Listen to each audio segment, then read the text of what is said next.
توی این ویدیو میخوام در مورد بحث جذاب سیاه‌چاله‌ها باهاتون صحبت بکنم.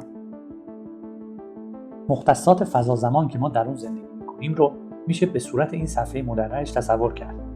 هر جسمی که جرم داشته باشه میتونه توی فضا زمان انحنا ایجاد کنه و اطراف خودش یک فرورفتگی گرانشی به وجود بیاره. هر جسم دیگه‌ای که داخل این فرورفتگی قرار بگیره به صورت مارپیچ به سمت جسم بزرگتر جذب میشه. دقیقاً مثل یک تیله داخل یک کاسه. هر چقدر جرم جسم بزرگتر باشه جاذبه بیشتره و در نتیجه اجسام جذب شده باید با سرعت بیشتری حرکت کنن تا بتونن از این جاذبه فرار کنن. وقتی جرم جسم زیاد بشه بدون اینکه حجم اون زیاد بشه یعنی چگالی جسم خیلی بالا رفته و فرورفتگی گرانشی خیلی زیاد شده به حدی که سرعت فرار از این فرورفتگی بیشتر از سرعت نور میشه. از اونجایی که هیچ چیز نمیتونه سریعتر از نور حرکت کنه هیچ جسمی قادر نخواهد بود تا از این جاذبه فرار بکنه. حتی اگه نور زیادی نزدیک این جسم بشه نمیتونه از جاذبه قوی اون فرار کنه و به دام میفته. این همون سیاه‌چاله است. در هسته سیاه‌چاله یک تکینگی وجود داره. این تکینگی نقطه‌ایه که انحنای فضا زمان در اونجا به بی‌نهایت میرسه. هر قدر ما از این تکینگی دورتر بشیم گرانش ضعیف‌تر میشه تا در نهایت ما به مرزی میرسیم که در اون نور میتونه از دام این گرانش فرار بکنه. اسم این مرز افق رویداده.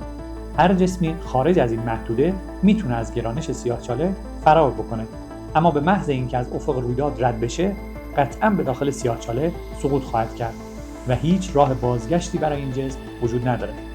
از اونجایی که سیاه‌چاله هر نوری که از افق رویداد رد بشه به سمت خودش جذب میکنه، این اجرام سماوی به رنگ سیاه هستند. در نتیجه به صورت مستقیم قابل مشاهده نیستند. با این حال میشه اونها رو به طور غیر مستقیم رصد کرد. اساساً گرانش بسیار قوی نشانه حضور اونهاست. از اونجایی که سیاه‌چاله‌ها قادرن مسیر نور رو عوض بکنن، اونها به صورت عدسی‌های گرانشی رفتار میکنن و میتونن تصویر ستاره‌های بسیار دور رو جابجا بکنن. در نتیجه باعث ایجاد پدیده‌ای به نام سراب کیهانی میشن. به علاوه سیاه‌چاله‌ها اثر گرانشی بسیار قوی در نزدیکی خودشون ایجاد میکنن که میشه از تغییر مسیر ستاره‌های نزدیک سیاه‌چاله‌ها هم حضور این اجرام رو متوجه شد.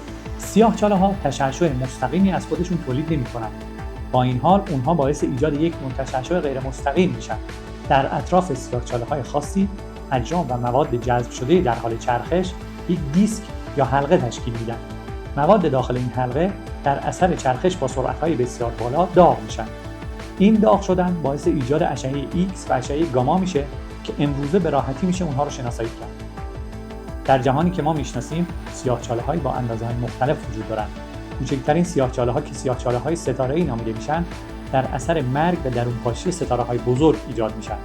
این سیاه‌چاله‌ها با قطری معادل چند کیلومتر جرمی بیشتر از چند برابر جرم خورشید ما دارند. سیاه‌چاله‌های بزرگتر در مرکز کهکشان‌ها مثل کهکشان ما یافت میشن. این سیاه‌چاله‌های کلانجر در مقایسه با خورشید بسیار عظیم هستند و قطر اونها به چندین میلیارد کیلومتر میرسه.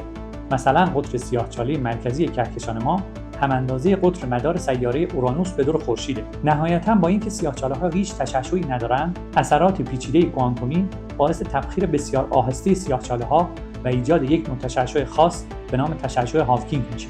هر چقدر سیاه‌چاله بزرگتر باشه، زمان بیشتری طول می‌کشه تا تبخیر بشه. برای سیاه‌چاله‌های عادی و بزرگ، سرعت این تبخیر فوق‌العاده کمه و ممکنه تریلیون ها سال طول بکشه تا سیاه‌چاله به صورت کامل تبخیر بشه. با این حال ممکنه سیاه‌چاله‌های میکروسکوپی هم وجود داشته باشند که بعد از انفجار بزرگ ایجاد شدن. برای این سیاه‌چاله‌های باستانی پدیده تبخیر از اهمیت بسیار بالایی برخورداره و ممکنه باعث تبخیر آنی این سیاه‌چاله‌ها بشه. سیاه‌چاله‌ها اجرام بسیار پیچیده و مرموزی هستند که همیشه منشأ الهام برای موضوعات علمی و تخیلی بودند. سیاه‌چاله‌ها باعث ایجاد سوالات و فرضیه‌های زیادی هم شدن. مثلا وجود میانبرهای فضا زمانی که دو نقطه دور از هم رو به هم متصل می‌کنند. این دو نقطه ممکن دو نقطه متفاوت از فضا یا دو نقطه متفاوت از زمان باشند. اسم این میانبرها کرم‌چاله است که در یک ویدیوی دیگه به طور کامل در مورد اونها صحبت خواهیم کرد.